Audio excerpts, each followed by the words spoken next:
ఈ దినపత్రికలు ఇవన్నీ ఉన్నాయి కదా, వెలుగు, తర్వాత ఆంధ్రజ్యోతి, నమస్తే తెలంగాణ, శనార్థి తెలంగాణ, ఈనాడు, ఆనాడు, ఏనాడు, ఆ తర్వాత ఇంకా దిశ, ఇంకేమో ఉన్నాయి కదా, సాక్షి, వార్త, ఇవన్నీ పత్రికలు ఉన్నాయి కదా. వీటన్ని పత్రికల్ని ఇవాళ ఏం చేసినా తెలుసా, ఈ అన్ని పత్రికలను తీసుకొచ్చి చాట్ జీపీటీకి ఇచ్చిన. చాట్ జీపీటీకి ఇచ్చి అసలు ఈ పత్రికల్లో వచ్చేటువంటి వార్తల పైన నీ విశ్లేషణ ఏంది అని అడిగిన. ఏఐని అడిగితే అది ఒక్కటే మాటలు, ఇవి దొంగ పత్రికలు అని చెప్పింది. ఎంత అంటే ఆ పత్రికల్లో ఎట్లా నిర్ధారించగలిగినావు అని అడిగితే అది ఎంత ఇంట్రెస్టింగ్ విషయాలు చెప్పింది అనుకుంటున్నావు, అవి మీకు షేర్ చేయాలా, అది రికార్డ్ చేయాల్సింది. మళ్ళీ అడితే మళ్ళీ చెప్తుందా? ఈ పత్రికలలో వచ్చినటువంటి గ్రాఫ్లు వేసి ఇచ్చింది. ఇంకా ఇవి ఏమేమి చేస్తా ఉన్నాయి అనేది. అయితే ఈ పత్రికలు నేను అడిగింది ఏంటంటే, సో ఇందులో వాస్తవాలు ఈ వార్తాపత్రికలు ఎవరి ప్రయోజనాల కోసం పనిచేస్తున్నాయి, ఇందులో ఏమన్నా వెనకబడిన తరగతులు అంటే బీసీల ప్రయోజనం ఏమన్నా ఉందా, ఎస్సీ ఎస్టీలది ఏమన్నా ఉందా అని అడిగిన. నథింగ్ అని చెప్పింది. మనిషి అయితే అట్లా అబద్ధం చెప్తారు కానీ అదైతే ఉన్నది చెప్తుంది. ఈ పత్రికలు చేసినటువంటి దుకాణం చాలా ఇంట్రెస్టింగ్ దుకాణం ఇది. తెలుగు పత్రికలు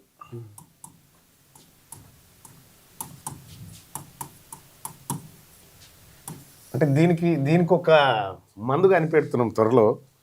ఆ మందు వచ్చినాక చెప్తాం. కానీ తెలుగు పత్రికలు మనం ఏమేమి తీసుకున్నామంటే, ఇందులో ఫస్ట్ వెలుగు, రెండోది ఈనాడు, మూడోది ఆంధ్రజ్యోతి,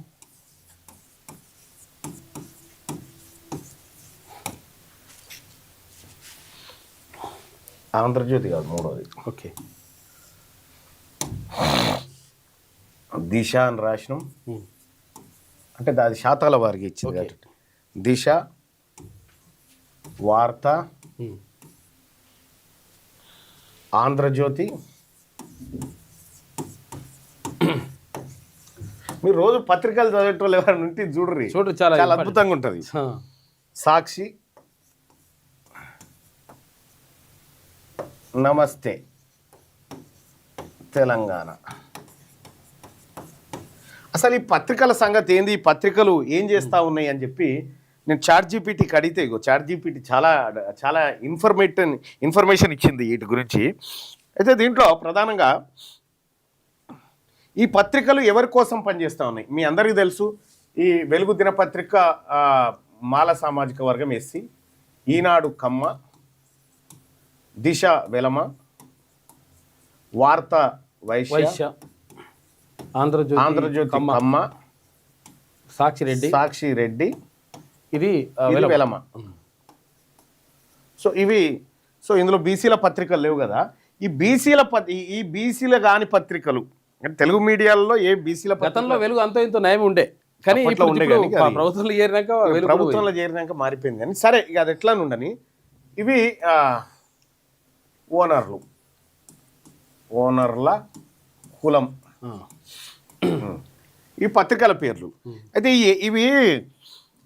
ఈ పత్రికలు ఒక్కొక్క పత్రిక ప్రజాశ్రేయస్సు కోసం, అక్షరమే ఆయుధం, అవును, పేదవాడి గొంతుక, ప్రశ్నించే ప్రతీక, ఈ అన్నీ రాసుకుంటున్నాయి కదా. ఈ నిజంగా ఏందిరా ఈ కథ అని తీస్తే చాట్ జీపీటీ లెక్క ఏం చెప్పిందంటే, వెలుగు దిన పత్రిక బీసీల వార్తలు ఎంత రాస్తున్నాయి, పర్సంటేజ్, ఓసీల వార్తలు ఎంత రాస్తా ఉన్నాయి, పర్సంటేజ్లలో తీస్తే షాకింగ్ ఫ్యాక్ట్స్ ఏం దొరికేనా.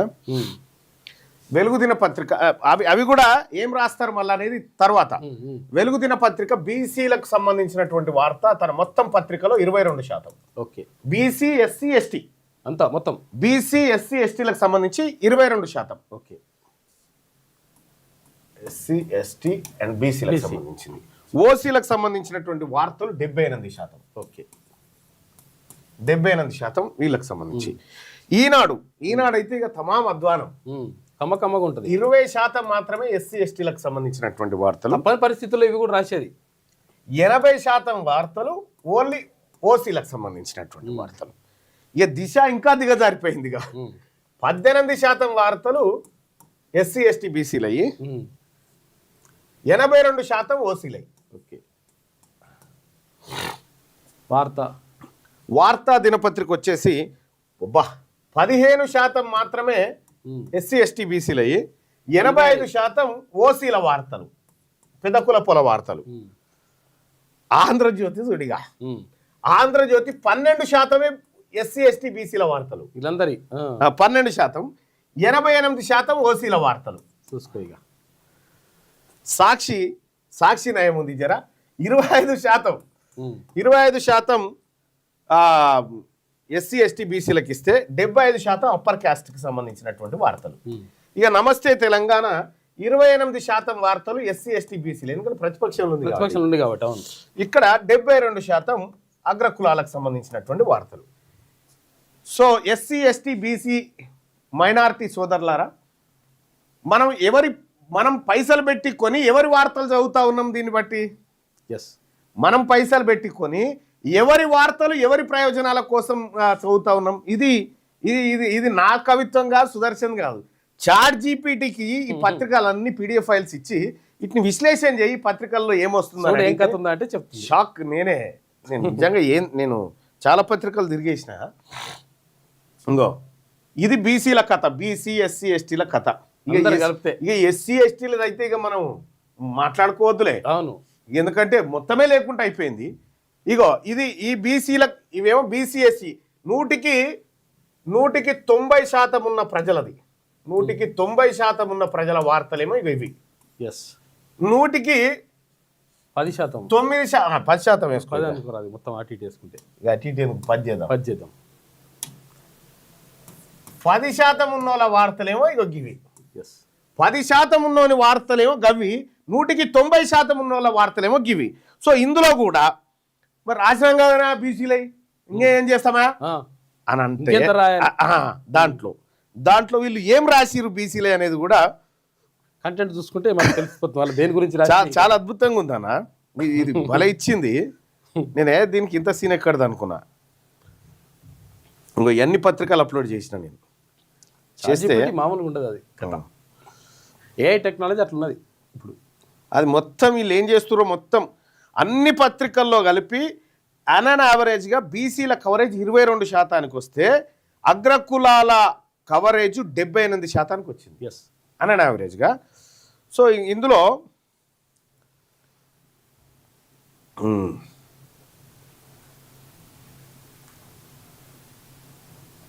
బీసీల వార్తలు ఏమేమి వచ్చినాయని చూద్దాం.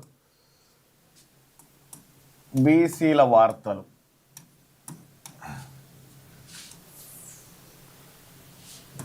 ఓసీల వార్తలు ఇవి ఏమేమి వచ్చినాయో చూడాలి మనం. బీసీల వార్తలట చిన్న కాలం,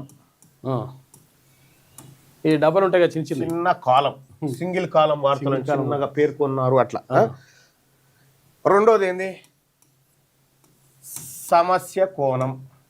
సమస్య ఉంటే తప్పదు కదా రాయాలి కాబట్టి. సమస్య కోణం అంటే అన్నదమ్ముల గొడవలు, పేరు చెప్పకుండా రైతులు ప్రజలు అనే పదాలు. ఓకే, వీళ్ళే పేరు చెప్పకుండా రైతులు ప్రజలు బాధితులు అట్లా బాధితులు ఇదంతా ఈ బ్యాచ్ అన్నట్టు. ఇవి బీసీలకు సంబంధించినటువంటి వార్తలు. ఈ అగ్రకులాలకు సంబంధించినటువంటి వార్తలు ప్రధాన హెడ్లైన్, మెయిన్ హెడ్లైన్ అదే ఉంటాయి. ప్రధాన హెడ్లైన్. రెండోది పెద్ద ఫోటోలు. పెద్ద ఫోటోలు వేస్తారు, పెద్ద ఫోటోలు. అలిగిన పెద్ద ఫోటోనే, నవ్విన పెద్ద ఫోటోనే. ఈడనే ప్రజలు రైతులు ప్రజలు బాధితులు గుంపు. ఈడనే స్పెసిఫిక్ సీఎం, మంత్రులు, పార్టీ నేతలు, అంతే. ఇవి అగ్రకులాలకు సంబంధించినటువంటి. సో ఇవి దాదాపు 78% వార్తలు ఇగో ఈ సార్లే. మొత్తం ఈ చిన్న సమస్య కోణము, రైతులు ప్రజలు బాధితులు ఇలా కలిపి 22%. అది ఓకే, ఇవి వచ్చినాయి. ఇక ఓ రకంగా చెప్పాలంటే ఇదేమో బాధిత వార్తలు ఉన్నట్టు. బాధిత వార్తలు, బాధితులై ఎవరైతే బాధపడుతారో వాళ్ళే అన్నట్టు. ఇది నిర్ణయాధికారుల వార్తలు, పాలితుల వార్తలు అన్నట్టు. పాలకులకి ఇవి పాలకులై, ఇవి పాలితులై. నిర్ణయాధికార వార్తలు ఎవరు నిర్ణయిస్తారో వాళ్ళు లెక్క. ఇక ఇది మన పత్రికల కథ. ఇక ఇందులో ఫ్రంట్ పేజీలో ఫస్ట్ పేజీలో ఉన్న బీసీ వార్తల సంగతి ఏంది, దాన్ని విశ్లేషించమని అడిగితే ఇది ఏం చెప్పింది, క్లోజ్గా పెట్టు. లేవు, దాదాపుగా లేవు అని చెప్పింది. లేవు, దాదాపుగా లేవు అని చెప్పింది. అయ్యో జూమ్ చేసుకో. లేవు, దాదాపుగా లేవు అని చెప్పింది. ఓకే ఓకే రైట్గా. ఇంకొకటి బీసీల కింద లెక్కలోకి తీసుకుంటే బీసీల కోసం కనిపించిన వార్తలు: రైతులు సమస్యలు, భూమి, వరదలు, నష్టం, కూలీల ఇబ్బందులు, ధరలు, రోడ్లు, తాగునీరు, బాధలు, కష్టాలు, ప్రజల ఆందోళన, రైతుల ఆవేదన వంటి పదాలు. ఏవి బీసీల కాడ వీళ్ళు వాడిన పదాలు చూడు. బీసీల పదజాలం, ఓసీల పదజాలం. బీసీల కోసం మీ ఈ పత్రికలు ఎలాంటి పదాలు వాడుతున్నాయి, ఓసీల కోసం ఏం వాడుతా ఉన్నాయి? ఇగో భూమి, వరదలు, నష్టం, కూలీలు, ఇబ్బందులు. బీసీల కోసం పత్రికలు రాస్తున్నటువంటి వార్తలు ఇవి, పదాలు ఇవే. ధరలు, రోడ్లు, తాగునీరు. అసలు ఇవి కూడా రాకపోతే 22% కూడా ఉండకపోతుండే. ఇంకొకటి ప్రజల ఆందోళన,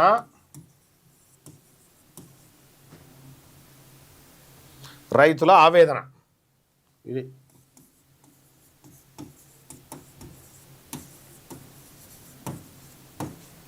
రైతుల ఆవేదన. ఇవి బీసీల కోసం ఈ పత్రికలు ఇలా రాసుకొచ్చినటువంటి. ఇక ఫస్ట్ పేజీలో లేని అత్యంత కీలకమైనవి. ఇంకా పెట్టు, ఇది చూపిస్తుంది చూడు. ఫస్ట్ పేజీలో లేని అత్యంత కీలకమైనటువంటి అంశాలను కొద్దిగా క్లోజ్గా చూడు. బీసీ నేతల రాజకీయ నిర్ణయాలు లేవు, బీసీ రిజర్వేషన్లు జనగణన అంశం లేదు, బీసీ రాజకీయ డిమాండ్లు లేవు, బీసీ ఎమ్మెల్యేలు మంత్రుల పాత్ర లేదు, బీసీ సంఘాల రాజకీయ ప్రకటనలు లేవు. ఓకే, ఇంకేమున్నాయి ఇక్కడ? ఇవి లేవు. ఇక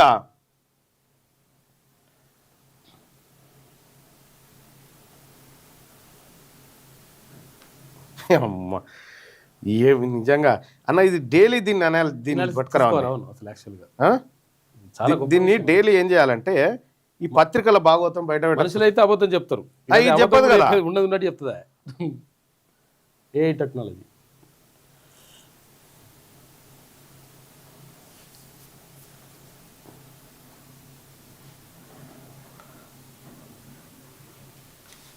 అంటే బీసీలకు ఒక లాంగ్వేజ్, ఓకే, ఓసీలకు ఒక లాంగ్వేజ్. బీసీ వాళ్ళు ఎవరైనా చచ్చిపోతేనేమో మృతి, శవం. మృతి అనేది తర్వాత, మృతి తక్కువనే. ఇంకా శవం, బీసీ వాడు చచ్చిపోతేనేమో శవం, పార్థివ దేహం. ఇదేమో పార్థివ దేహం అవుతుంది. పార్థివ దేహం, పార్థివ దేహం. పార్థివ అంటే ఏదో అర్థం కాదు, దేహం అంటే దేహం అంటే. పత్రికలు బీసీ వాళ్ళకు ఏ విధంగా రాస్తాయి, ఈ పేద వర్గాలకి ఈ బీసీ ఎస్సీ ఎస్టీ వాళ్ళు చచ్చిపోతున్న డెడ్ బాడీ, శవాన్ని అక్కడి నుంచి తరలించారు. డెడ్ బాడీని ఆయన పార్థివ దేహానికి అవి వేసి అధికారిక లాంఛనాలతో ఇదేమో పూడ్చిపెట్టిరు, శవం పూడ్చిపెట్టిరు, డెడ్ బాడీ తీసుకుపోయారు. అదేమో అట్లా అన్నట్టు. ఈ పత్రికలు మీడియా సంస్థలు అరే ఇది వాళ్ళది శవం అవుతుంది, వాళ్ళది పార్థివ దేహం అవుతుంది. అందుకని శ్రీశ్రీ ఏమంటాడంటే అప్పుడు చెప్తాడు అన్నట్టు, కట్టుకథలకు పెట్టుబడులకు పుట్టిన విషపుత్రికలు ఈ పత్రికలు అంటాడు. కట్టుకథలకు పెట్టుబడులకు పుట్టిన విషపుత్రికలు ఈ పత్రికలు. వాళ్ళ కోసమే రాసుకుంటే అవి. మరి అవి పైసలు పెట్టుకొని మన కోసం ఎందుకు రాస్తారు? అయితే కాకపోతే ఏంటంటే దానికి ట్యాగ్ లైన్లు ఉంటాయి అన్నట్టు. Yes. అక్షరమే ఆయుధం, ఆయుధమా ఇటువంటి అన్ని ప్రజాపక్షం మా లక్ష్యం, ప్రజాపక్షం మా లక్ష్యం, అక్షరమే ఆయుధం, ఆయుధం ఇవన్నీ ఉంటాయి. ఈ చూస్తే మీరు ప్రజలారా ChatGPT ఓపెన్ చేసి ఈ పీడిఎఫ్లు అన్ని అప్లోడ్ చేసి ఈ పత్రికల సంగతి ఏందని అడుగురి. ఇంకా నయ్యవు. అప్పుడు ఈ పత్రికలలో లేనప్పుడు మనకు ఫేస్బుక్, తర్వాత వాట్సాప్, సోషల్ మీడియా, ట్విట్టర్ లాంటివి వచ్చినాయి కాబట్టి మనకు చాలా ఏది రాస్తున్నాయి. ఇవి కూడా రాసుడు కాదు అందులో వస్తే చదిపోతాయి అని రాస్తాయి తప్పదు కాబట్టి. అయితే రెండో విషయం ఏంటంటే ఈ పత్రికలకు సంబంధించినటువంటి భాగవతం అంతా సోషల్ మీడియా వచ్చిన తర్వాత బయటపడింది. ఇప్పుడు వీళ్ళు ఎంత రాస్తున్నారు ఏం కథ అనేది అనాలిసిస్ చేయాలంటే కష్టం కదా. దేవుని పుణ్యాన ChatGPT, గ్రాక్, జెమిని ఇటువంటివి వచ్చినాయి. దీంతో అలా వారేసి దీని సంగతి ఏందో స్కాన్ చేయమంటే మొత్తం స్కాన్ చేసి పక్షపాతం ఉండదు. అలా మీ సైడ్ చెప్పాలి, నా సైడ్, నీ సైడ్ నా సైడ్ లేదు, రూల్ లేదు దానికి. ఓసీల గురించి వాడేటియో అవి పార్థివ దేహాలు. ఇది ఇగో ఓసీల గురించి పర్యటన సంప్రదింపులు, టూర్లు, విస్తృత స్థాయి సమావేశాలు. ఇగో ఈ పదాలేమో ఓసీలే. ఇక బీసీలే ఏమో ఇక ఈ పదాలు: భూమి, వరదలు, నష్టం, కూలీలు, ఇబ్బందులు, ధరలు, రోడ్లు, తాగునీరు, ప్రజలు, ఆందోళన, రైతుల ఆవేదన, శవం. ఇక ఇంకా ఏమన్నంటే బీసీలకు సంబంధించి అన్నను చంపిన తమ్ముడు, తమ్ముడు కింద గిత్త రాస్తాడు మద్యం మత్తులో అంటాడు. ఇక్కడ కేసీఆర్ ఇంట్లో అలజడి. ఇదేం అర్థం కాదు. అలజడి అవుతుంది అంతే. ఈ పత్రికలు అలజడి కాదు, నిప్పులు చెరుక్కున్న చెల్లెళ్ళు. వీళ్ళు తాగే తనుకుంటారు, వాళ్ళదేమో గట్లుంటది, వీళ్ళదేమో గిట్లుంటది. నిప్పులు చెరుగుతారు వీళ్ళు. ఇంకా గమ్మత్ ఏంటంటే అప్పుడు గతంలో బాలకృష్ణ బెల్లంకొండ సురేష్ మీద కాల్పులు జరిపిండు చూసినా వాళ్ళ ఇంట్లో. బాలకృష్ణ ఏం చేసిండు, బెల్లంకొండ సురేష్ మీద కాల్పులు జరిగింది. నిర్మాత బెల్లంకొండ సురేష్ మీద కాల్పులు జరిగినాయి. కాల్పులు జరిగితే బెల్లంకొండ సురేష్ కు గాయాలైనాయి, ఇంకొక ఆయన గాయాలైనాయి. ఎవడు దవాఖానలో పడాలి? గాయాలైన వాళ్ళు పడాలి. గాయాలైనోడు కదా. కానీ బాలకృష్ణ దవాఖానలో పడ్డాడు నిమ్స్ లో. మళ్ళా ఆకర్ల సుబ్బారావు అని డైరెక్టర్ ఉండే. ఈ బాలకృష్ణ దవాఖానలో పడితే నిమ్స్ డైరెక్టర్లు వచ్చి హెల్త్ బులెటిన్ విడుదల చేస్తారు. ఎవరి బాలయ్య బాబు ఇప్పుడు ఏం మాట్లాడే పరిస్థితిలో లేడు అని. కాల్చిన హెల్త్ బులెటిన్ వాడు కాల్చి గాయాలైనోడేమో ఆడ కాల్చినోడు దవాఖానలో పడ్డాడే. మీరు చూడురు పత్రికలు. ఈనాడు పత్రిక ఆవేదన, ఆంధ్రజ్యోతి పత్రిక ఆందోళన బాలయ్య ఆరోగ్యం పట్ల. ఇప్పుడే చెప్పలేము. విషయం ఏంటంటే ఇది ఎట్లా బయటపడ్డదంటే ఈయన నిమ్స్ అధికారులు ఆయన హెల్త్ బులెటిన్ విడుదల చేస్తారు. హెల్త్ బులెటిన్ విడుదల చేస్తుంటే పక్కపొంటి లక్ష్మీపార్వతి గారు పోయి పరామర్శించారు, వచ్చిరు. ఇలా హెల్త్ బులెటిన్ అయిపోగానే ఆమె ఇటు వచ్చింది. ఇటు రాగానే ఇప్పుడే మాట్లాడినా బాబు, ఈయననేమో ఇప్పుడే చెప్పలేకపోతున్నాం, మాట్లాడతలేడని ఈయన అనగానే ఆమె వచ్చి ఇప్పుడే మాట్లాడినా బాబుతోటి బాగానే ఉన్నాడు. ఈ పత్రికలలో వచ్చే వార్తలు, ఈ ఛానళ్లలో ఇప్పుడు ఛానళ్లను కూడా అనాలిసిస్ చేయాలి డైలీ. ఇది ఒక ఇది ఖచ్చితంగా పెట్టాలి, ఇది పెట్టాలి. చూడు ఇవాళ ఏం చేసిన పత్రికలు, ఏ ఛానల్ ఏమేమి వస్తా ఉంది, వీటన్నిటిని కూడా మీ ముందుకు తీసుకొచ్చే కార్యక్రమం చేస్తే. ఎందుకంటే ఈ పత్రికల బట్టలు ఇప్పకపోతే ఇవి ఏం చేస్తున్నాయో మనకు తెలియదు. ఇవి చెప్పేటువంటి విషయం అంతా ప్రజల్లోకి పోయే ప్రమాదం ఉంటుంది. కాబట్టి మనం చాలా జాగ్రత్తగా వీటి సంగతి అనుకుంటే నష్టం జరుగుతుంది, అనుకుంటే ప్రమాదం కూడా ఉంటుంది. ఎందుకంటే మరి ఎవరు చెప్పకపోతే గాల్లో చెప్తే అదే చెప్పింది రైట్ అవుతుంది. ఇంకా వీలైతే నేను ఇంకా కొంత అనాలిసిస్ చేస్తా దీని మీద. ఏది అంటే సోషల్ మీడియా టూల్స్ వాడే చేస్తా, ఏం చెప్తే చూద్దాం. కానీ తస్మాత్ జాగ్రత్త ప్రజలారా, పైసలు మనవి, మన పైసలు పెట్టి మనం కొంటాము, మన వార్తలు ఉండయి, వీళ్ళ వార్తలు ఉంటాయి, మళ్ళా మన కోసం వాడేటువంటి వార్తలు ఉంటే ఇగో ఇవి బాధితులయ్యి ఇక మళ్ళా వాళ్ళు ఏకాన పైసలేదు, వాళ్ళే నిర్ణయాధికారాలు, సీఎం, మంత్రులు, పార్టీ నేతలు, పెద్ద ఫోటోలు, ప్రధాన హెడ్లైన్లు ఇక వాళ్ళే. తస్మాత్ జాగ్రత్త. ఏ పత్రిక మనది కాదు, ఏ టీవీ కూడా